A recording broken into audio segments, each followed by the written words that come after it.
Welcome to Midlife Catalyst. I'm Amanda Younts. I feel like this episode might be more of a midlife crisis. I don't even really know that it's going to make an official podcast. I am supposed to be recording this month's podcast on my authentic leadership identity framework and everything that goes into becoming the CEO of your life. I'm just not feeling it like at all. Basically, I don't want to. And that led me to the We Don't Care Club. I don't know if you all are aware of this club. It is on Instagram. I found it because in a middle of the night scrolling frenzy because I could not sleep because I am clearly in some stage of perimenopause that my sleep is so out of whack. I found it on Instagram. It came across as Ashley Judd talking about it, but it was started by Melanie Sanders. Go look up the We Don't Care Club, Melanie Sanders on Instagram. She's amazing. It's amazing. It basically encompasses everything I'm feeling today, this week, this year, starting with you're supposed to hold up, I guess, a handwritten sheet of paper to announce your pledge to joining the We Don't Care Club. And I care so little and have so little energy that I can't even do that. I am verbally pledging and committing, but I'm not creating a little piece of paper to declare my devotion because I don't care. I also really was drawn to the group. Some of the things are you don't care about brushing your hair. I haven't brushed my hair in 3 days, and I actually think it looks really good today, which is part of why I needed to record because I don't want to waste a hair day, although I didn't want to put on makeup, but I don't care. We'll see if my hairdresser watches my podcast because I'm sure she will have an opinion on that, but I just don't really brush my hair that often. It's not that important to me. I also don't care that my nails are trash right now. I am very well aware that I have on 2 different colors of nail polish. I had a pretty big business meeting yesterday and I did not have time. They were chipping away. So I just painted over with the color I had that was sort of similar so you couldn't see the chips. I did that because obviously if you watch the podcast or know me at all, I talk with my hands way more than you're supposed to in any sort of public speaking setting, but I don't care. I'm not going to stop doing it. I think it helps me emphasize my points. I tend to do it even more when my nails are painted, which is a little bit weird. As I've talked about on the podcast in one of the first episodes, I only keep my nails painted because it's a coping strategy for me because I am a terrible cuticle biter. When they're painted, it keeps me from gnawing on them until they become bloody and disgusting. That's why I tend to keep paint on them.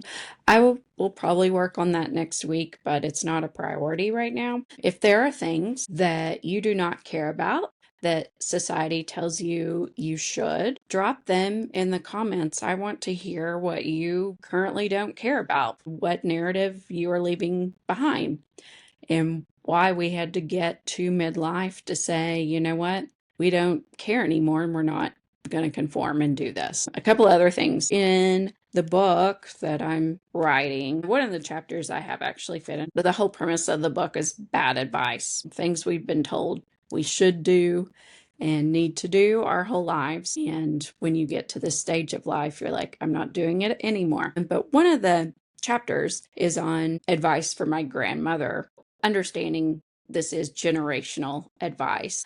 I definitely don't believe millennials, Gen Z, girls younger than us really care about makeup that much. I mean, they do because of Kylie Jenner, but I don't think they were preached, you don't leave the house without makeup. My generation, my grandmother told me, you don't ever leave the house without makeup.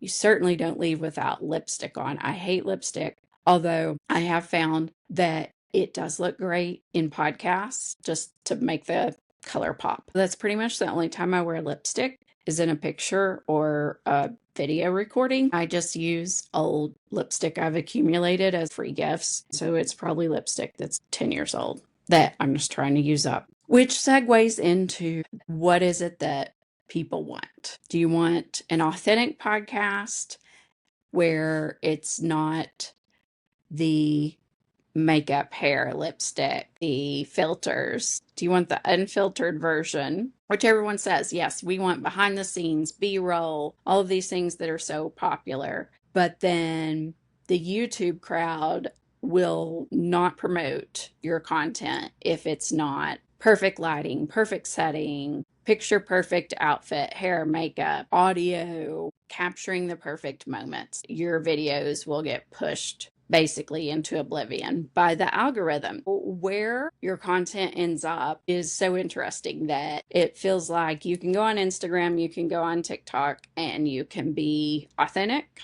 and unfiltered, undone, and you tend to rise. People gravitate towards that. But if you're getting on YouTube, Spotify, you better have all your ducks in a row and be polished. But it just seems counter the message I'm preaching on the podcast. I don't think this is a crisis. I think it's just, I don't want to do the crap today. I don't want to wear the mask today. The message is that is part of self-care. That is part of leadership. That I live in that state about, I'd say about 80-20, probably 90-10, let's be honest. That 10 to 20% of the time, more so the past year, I'm not wearing makeup. I'm not playing the part. I'm not dressing up for the role. I'm showing up as my authentic self. It doesn't change my brain. It doesn't change my ability to communicate or share a message or lead a group. I just don't feel like getting dressed up for people. It's exhausting.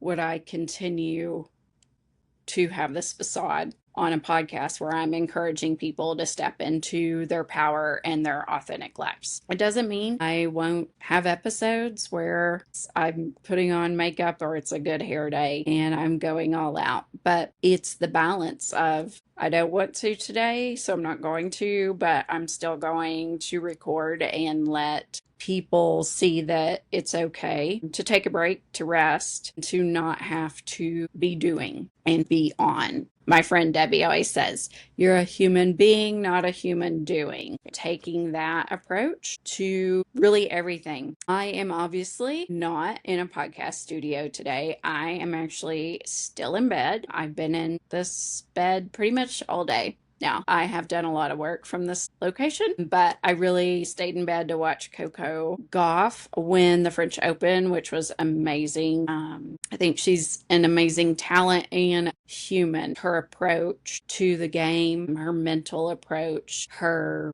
overall resiliency and mindset is really amazing for a 21-year-old. I have learned a lot from how she's approached life. She has a great message to share, is very wise beyond her years. That was encouraging to see this morning. Then I just decided I am actually on the road. I've been on the road so much lately for presentations and different business meetings, contracts, and trying to move forward in a very weird and scarce job market right now. It's a little scary, but I am at my favorite casino in Oklahoma. The funny thing is that I have probably spent more time here in the last 8 months than I have anywhere else. Literally, I could get mail here. This could be considered my permanent address. Honestly, I've talked about doing this as a whole episode. If you want tips on how to manage casino living without having a gambling addiction, I have a lot of insight on that. Let me know if you want to hear more. One of the things I love is that I get these pins every time. They're some of my favorite writing pens. I feel like they should make me a little podcast studio within the hotel because I help a lot of people when they're here. Give them great advice on the best machines, best places to eat. all sorts of tips and tricks. That's another episode for another day. Part of the reason of my casino living is actually in Oklahoma, which is where most of my presentations have been. The best conference centers are at casinos because the tribes just do it right. They have done so much for the state. My opinion is if you want anything done well or really the best event center, look at a conference center attached to a casino in Oklahoma or that one of the tribes has built because they're the best places for conferences in the state, which really isn't untrue. Vegas has the best conferences at casino event centers. Vegas and Oklahoma, who knew? We could probably become a destination state. We have an amazing airport. We have great event centers. I think if you're looking for somewhere cheap, efficient, and it's in the middle of the US, so it's easy for people to get to, you should really look into the casino conference centers. Enough of that promotion. I want to go back to the Instagram kick with Melanie Sanders and her We Don't Care Club movement. Another big trend on Instagram right now is the AI babies, really Insta and TikTok. The AI babies are taking over. I love them. I'm obsessed. That was another piece of my 2 a.m. scrolling. My 3 favorites are the Housewives of Atlanta. They're unbelievable as the AI babies. I really hope maybe it becomes a reboot where some of the old OGs come back because we need more content to feed into the babies. Second is the Inside the NBA on TNT, which I will scroll and rewatch their clips anyway, but the guys as babies is hilarious. I've pretty much seen every one of them, so I need more of those generated. If you don't know what I'm talking about, it's Charles Barkley, Shaq, Kenny, and Ernie. I really think it's the best show on TV anyway, on regular TV, not Max or whatever. I think it's going to go to shit when it moves to ESPN. They've already alluded to that. I'm a bit worried, but they are hilarious. Tell it like it is. I love them so much, and I love them as the babies. And then my third is Cat Williams because again, tells it like it is. And the babies that are him actually are so spot on in looking like him. It's a little scary. He's hilarious. Those are my top 3. Let me know if you are loving the AI baby trend in the comments. And if so, what your favorites are. The other thing that I'm loving on Instagram right now, which is a little weird, but this is the perfect segue. I'm not supposed to be drinking out of a straw. You're not supposed to be doing that really at any age, but definitely in midlife in your 40s because these lines come from that. Definitely not from smiling because I don't smile that much, but from drinking out of a straw. I don't care. This has kept ice in it since yesterday. So I'm drinking my lime bubbly straight out of the straw. Yes, it would be better for my face if I just drink it out of the can, but I don't like it and I don't care. Part of my I don't care club. Anyway, Bethany Frankel, also a former Real Housewives. I was big in the Housewives when they first came out. I haven't watched any of the Housewives probably in the last, 7 years, really, since I got in my 40s. I think they were fine and great in my 30s, but it was a different time in life. And I'm just over that genre of things. Bethany, if you don't know, she walked the runway at the Sports Illustrated swimsuit fashion show last weekend. Really killed it. Looked amazing. But you just put it in context of she has great metabolism. She's a famous person. She's on stage and camera a lot. So she has access and means to a lot of things that keep her very fit. She has been very truthful. And she's recorded a lot of lives on Insta, very authentic, not done up, not makeup, not hair, in bed. And she'll be eating because people, of course, after this wanted to know her diet tips. Like, what do you eat to stay in slim, to keep your metabolism going,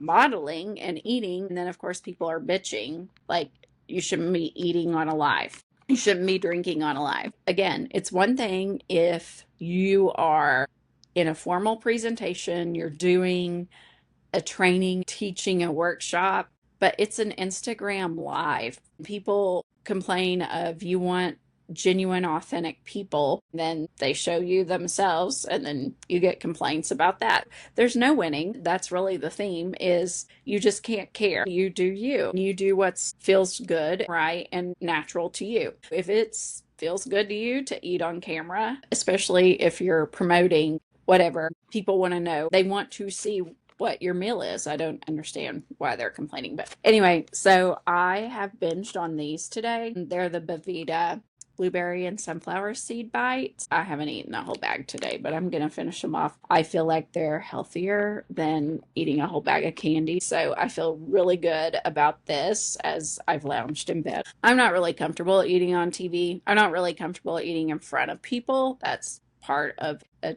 30-year eating disorder history. So I wouldn't do it, but if she wants to do it, fine. I always have my drinks on camera, and I always need to take a drink. I don't see a problem with that. She has been promoting chicken salad. I don't really know how I feel about this supermodel chicken salad, but it's making me think I'm going to go on a big chicken salad binge this summer. People across the country are sending her their chicken salad for her to taste and try. She did say it's from people she knows, or she wouldn't do it, because I mean, it has to be the right texture, and that's just kind of scary. But my binge this summer is going to be Brussels sprouts. So if you have a great Brussels sprout recipe or place that you get them, I need you to message me. I need you to put it in the comments. Don't send them to me because I don't think they would keep. She did have this Brussels sprout salad and said it was great. It looked amazing. Prompted me to think back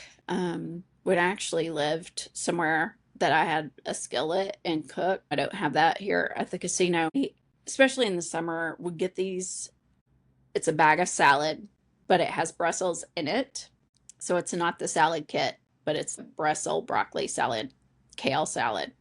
And I would put a little bit of avocado oil in a skillet for not long, but just so it gets warm and the Brussels aren't so crunchy. They kind of grill up. Throw some Tessemae's or Green Goddess dressing on it. I love clean salad dressing. I don't eat a lot of salad dressing. Chickpeas and then tuna, and that is my absolute favorite summer salad. When I get to a house or a kitchen, I'm going to get back on that kick this summer. My favorite Brussels are from Pub W, which is an Oklahoma restaurant. If you subscribe to my Substack, which I hope you do, I mentioned them this week in my Binnable. I want to talk about that. I'm going to finish up Brussels sprouts in a minute. Binnable is a place where you can list your recommendations.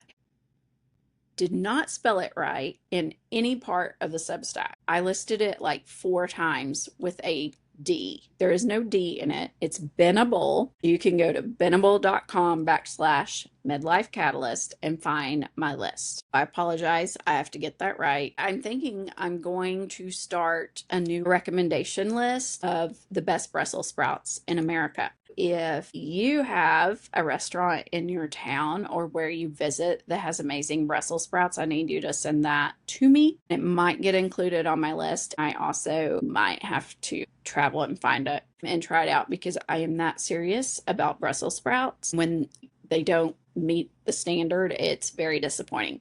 So Pub W in Oklahoma and then Graham and Dunn in the Plaza in Kansas City are my absolute 2 favorites. Most of the places, these either come as an appetizer or a side. I will order them as a full meal. I know not everyone loves Brussels sprouts, especially they don't love them to the extent I do. But if other people are there and they love them, then we'll just do an appetizer and I'll get something else. If it's just me, I'm getting it as a meal. I lived on the Pub Dub Brussels sprouts the last 3 years that I lived in Oklahoma City. I would just get them to go, pick them up on the way home from work, and that was my dinner. Go check out my Binnable. Like, follow, subscribe. I am super close to, I don't know what they call it. I should probably know these things. Actually, I should probably know the correct name if I'm going to try to get optimized. I'm very close to being fully optimized. My Vegas list is, my OKC list is close. Like I said, if I would spell the place right, I would probably be optimized. The link in my Substack is actually correct, but where I mentioned it, I did not. If there is a list that you want, drop it, because I need to make more lists for people on recommendations. I have traveled a lot, especially across the US in the fall. I'm going to make a best of the SEC food list recommendation for all those fall football games. I have started on that, but it will be released in August, right, for football season. If there are food places, casinos, pools, shopping that you think would make a great recommendation list, let me know so that I can start on those and continue my way towards top optimization. Another trending topic that we need to talk about, I call him partner. Other people are very confused by that. So I know I can't say that because it's typically been a title associated with the LGBTQ community. So I don't want to take anything away from them. My friends are like, when you say that, people think you're gay, which of course I'm like, I don't care if people think I'm gay. I'm not. I don't care because I obviously love the gay community. Doesn't bother me, but they think it's very confusing. Here's a question for a future podcast episode is what happens in midlife when you're dating, you're divorced, you're entering a new relationship, you've been in a long-term domestic partnership. I feel like you're way too old to be someone's girlfriend. How do you refer to your significant other? What is the term you use? Boyfriend, girlfriend, partner. It reminds me of a Sex and the City episode, which I think there's so many great reflections from that. People younger than us tend to be very harsh and critical of Sex and the City and say that it didn't age well. My theory is we do the best we can, and when we know better, we do better. But everything that the show portrayed was what was going on in the early 2000s. So I don't think they owe anyone an apology for that. I think it was very relevant to the time, and a lot of the topics are still very relevant today. The frustration with the reboot and just like that is that they've needed to be more PC and hold back and account for whatever didn't age well. I think it's unnecessary. Back on, how do you refer to your partner, like midlife relationships? It just reminded me of Carrie referring to Big as her man friend, which at times that's what I've been referred to as my good friend. Just so weird. It leads to how do you navigate relationships in midlife? How do you know when it's time to take next steps? Because you're not doing the things that you did in your 20s when you were younger. This like commitment, promise rings, going steady, all these terms. What are the appropriate terms? Do we have terms? Do we need to come up with terms? I know a lot of my friends have really been struggling with the appropriate time to introduce their significant other to their kids. We're in midlife, so their kids are 20. Their kids obviously have very strong opinions about a new man friend. When is it time to bring the partner to a holiday event? How do you approach all these things? Because it just feels different at this stage of life. I really have no frame of reference. This is not my area of expertise. I obviously know nothing about relationships. I fail at them, but I just know it's something so many people are struggling with. How do you introduce this? The old Facebook status and making that announcement there. That's probably enough that should be a podcast topic. I don't know who would be great to come on and talk about this. It might be good to send in your experiences, thoughts, comments, or ideas, or if you know of someone who's talking about this, who tends to have a good approach to it, you think would be a great guest that you want to hear from. Let me know who that would be. Otherwise, we're just going to keep floating along with our man friends, which leads me into one more thing with Sex and the City. I should probably just do a show on every event that has happened in my life. There was this episode, the breakup on a Post-it, the registering for shoes, dying and no one would find me but my cat, and I don't even have a cat. Here's the girl who has nothing but a big closet with lots of shoes and nothing else to speak for her life. I'll have to explore into that and maybe just do a series. Let's move into other big trends and move over to TikTok. If you are not following my great friend, Dr. Christopher Culver, on TikTok, you should be. He goes live every weeknight. I think it's around 5:30. Don't quote me on that because I usually join late. But definitely he's on until 8 p.m., maybe like 5:30 to 8. But you need to go follow him, then you will see when he is live. Dr. Chris is a kindness expert, and he does these lives. You can join this community. It's a great little pep talk because Chris is talking. He is so full of energy and inspiration, and you're soaking it all in, and you can be on for 3 minutes or 3 hours. And you're connecting with other people who are seeking kindness in their lives and in the world. You go follow him on TikTok and get that little pep talk. It's a great space to connect with people and get your mind right. That covers almost everything I wanted to say. I clearly had a lot to say. I had a lot to say about social media and all of these platforms. To summarize, go follow me on YouTube. I have no idea if this episode will make it on YouTube because it probably won't go high in the algorithm. So then it defeats the purpose. Go subscribe to my YouTube. YouTube is where all of my shorts, not physical clothes, running shorts, my short clips. So that's the beauty of YouTube, as these clips are no more than a minute. They're short. You can get something really fast. Subscribe, watch the shorts, like them, and comment on them. That is my big push for the next couple of months. My podcast will still be available across all platforms, but it's primarily getting pushed to Spotify. Spotify for Creators now also has videos. You can see however I show up that day. You can see all my lines. You can see all my eye rolls and my facial features that apparently are entertaining to some people. You know who you are. Spotify for Creators. You can listen or you can watch. That is where I need for you to watch this podcast, is on Spotify. Shorts on YouTube. Subscribe. Full-length podcast on Spotify. Follow, like, comment, leave a review. These are all things that you can do to help me.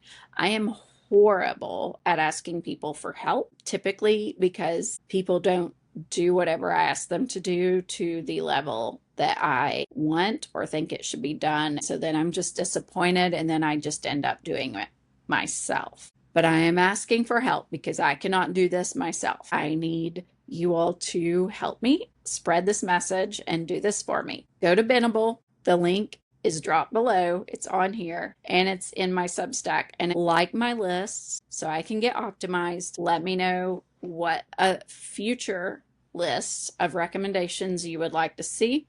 Send me your Brussels sprouts. I need all the Brussels sprouts this summer to try to get back on the healthy path. I feel pretty good about it. You would think after the Bethany swimsuit situation, I would be inspired. I've not worked out once this week. I was on a pretty good roll last week. But guess what? We do not care. We do not care that we did not work out at all this week. So go to Instagram, join the We Do Not Care Club for all the things you do not care about. And if you do not care to join the club, don't do it. No one is making you.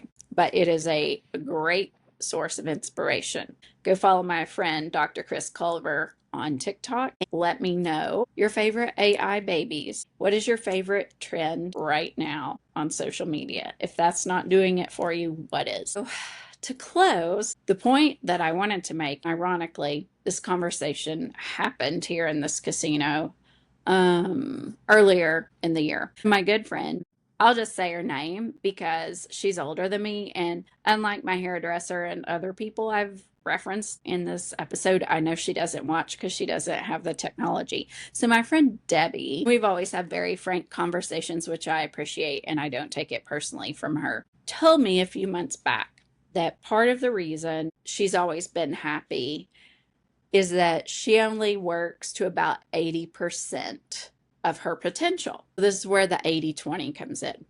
That's good enough for her.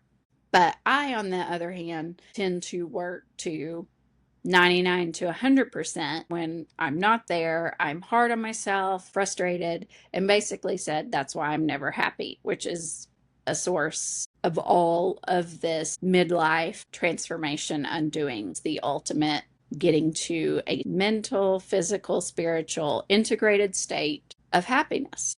She basically was like, you try too hard and you're constantly disappointed. Also, I have extremely high expectations, and then those are often unmet, which leads to resentment, frustration, anger, and all the things they teach you in meetings. So I'm working on that is part of the We Do Not Care Club, but I don't know that it's possible for me. I am so motivated by work, by productivity, by success, by doing. That's how I really get my energy to keep going, and it just snowballs until I basically burn out, and then I'm in bed for a day. Well, I'm not sure if it's possible. The man friend says I need to get an I don't give a fuck button. I need to get to the point where I don't give a shit. That's easy for him to say. I feel the opposite. And a lot of times I need you to give more fucks.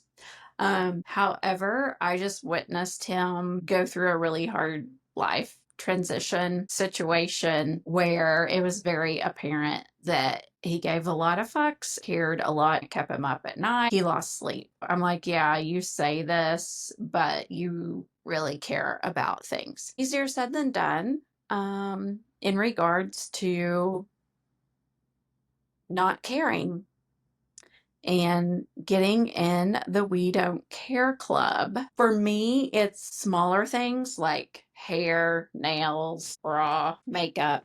But when it's work, productive life things, when it's big things, then I care. If it's day-to-day things, I don't care. And I haven't for a while. But I know I need to scale back on the level of caring and investment in things that often don't reciprocate or have the same level of commitment or energy to the work I'm doing or to myself. I'm working on that. If it's something you're working on, then let me know your steps and we'll see how it goes and if we can attain a state of peace. I think that's the goal. The goal is peace and calm. And you know what? Here's the thing. My friend Debbie doesn't have teeth right now, so is she really winning at life? I'm not sure.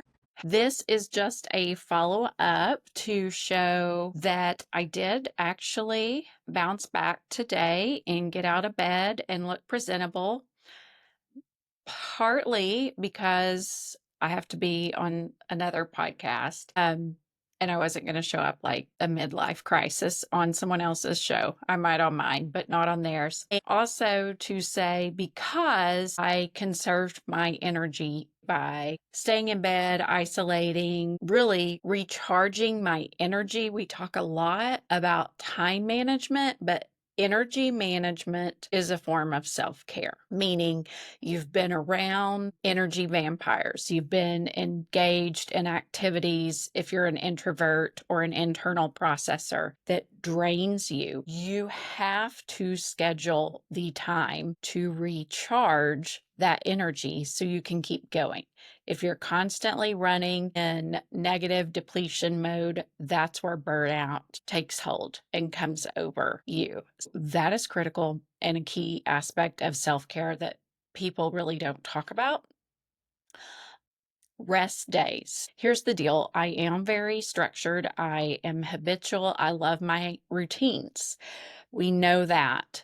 But I can't always dictate and determine when my body, my mind, my energy is going to give out, especially in midlife. I think our 20s and 30s, we push through and can handle it. But the older you get, you do not know how you are going to wake up. You don't know when the moods are going to shift, when the brain fog takes over, and when your body just says enough. You're also trying to figure that out in a whole new stage of life. So it's great to schedule rest days, but sometimes I schedule a rest day or a day off from writing, and today is the day I feel like I have 100 ideas and I need to get them all down. Or I have so much energy, I'm going to do a 6-mile walk when it was only supposed to be a 3-mile walk on my training plan. I am more about going with my mind and body as much as possible. There are some work events and situations you can't avoid, but as much as I can, I listen to my body.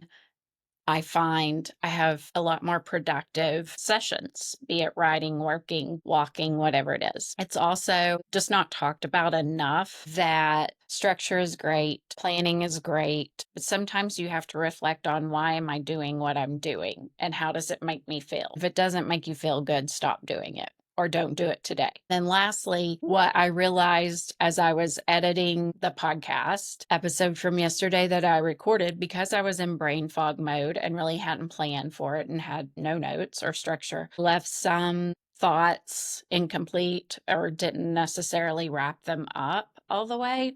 I know there are some follow-up things for podcasts. Actually, you probably didn't even notice, and me talking about it now is going to make it more obvious than if I would just go with it and leave the perfection demon alone. Thank you for joining another episode of Midlife Catalyst, a place where ordinary people share extraordinary stories. I'm Amanda Younts, and be sure and do all of the things, or just one of them.